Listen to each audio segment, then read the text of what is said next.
దేవుడు మీ బంధకాలను విడిపించడానికి శక్తి లేనివాడు కాదు. నీ ప్రార్థన బలం లేకనే నీ కుటుంబంలో ఆ చీకటి గదిలో ఉంటున్నావు. ఇంకా ఆమేన్, హల్లెలూయా.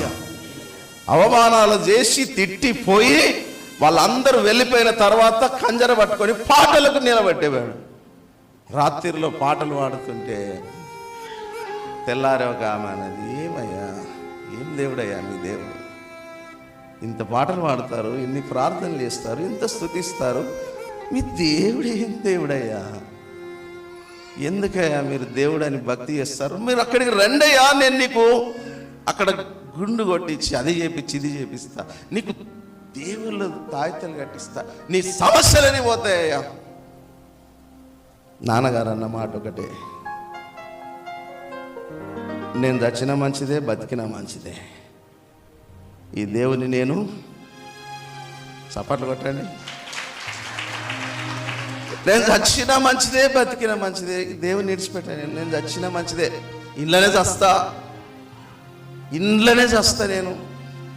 మొండిగా ఒక బ్యాగ్ వేసుకొని సైకిల్ వేసుకొని ఆ గుంతలో నుంచి రాత్రిలోనక పగళ్ళనక మందిరంలో వెళ్ళి చేపలేసి ప్రార్థన చేసి అక్కడున్న వాళ్ళకు సాంబార్ ఇచ్చి చెప్పుల స్టాండ్లో నిలబడి చెప్పులు ఇచ్చి దేవుడు మర్చిపోయాడా? సొంత వారి దగ్గరికి వెళ్తే డబ్బులు ఇవ్వకపోవడం తప్ప, అవమానించి మాట్లాడితే, రావడానికి ఛార్జీలు లేకపోతే, అప్పుడు బ్రిడ్జి కట్టలేదు, ఆ వాగులో నుంచి నడుచుకుంటూ ఇంటి దాకా వచ్చేసి, నా వారే నన్ను వెలివేశారు, నా వాళ్ళే నన్ను పక్కన పెట్టేసి, నాకు ఎవరు లేరు,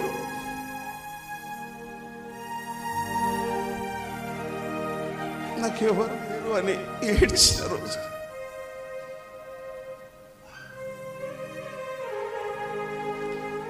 కానీ దేవుడు అన్యాయస్తుడు కాదమ్మా, నిజంగా. ఆయన ఏడ్చిన ఏడుపు ఈరోజు ఈ పరిచర్య. చప్పట్లు కొడతారా? ఆ రాత్రిలో లేచిన ఏడుపులోనే ఈ పరిచర్య స్టార్ట్ అయింది.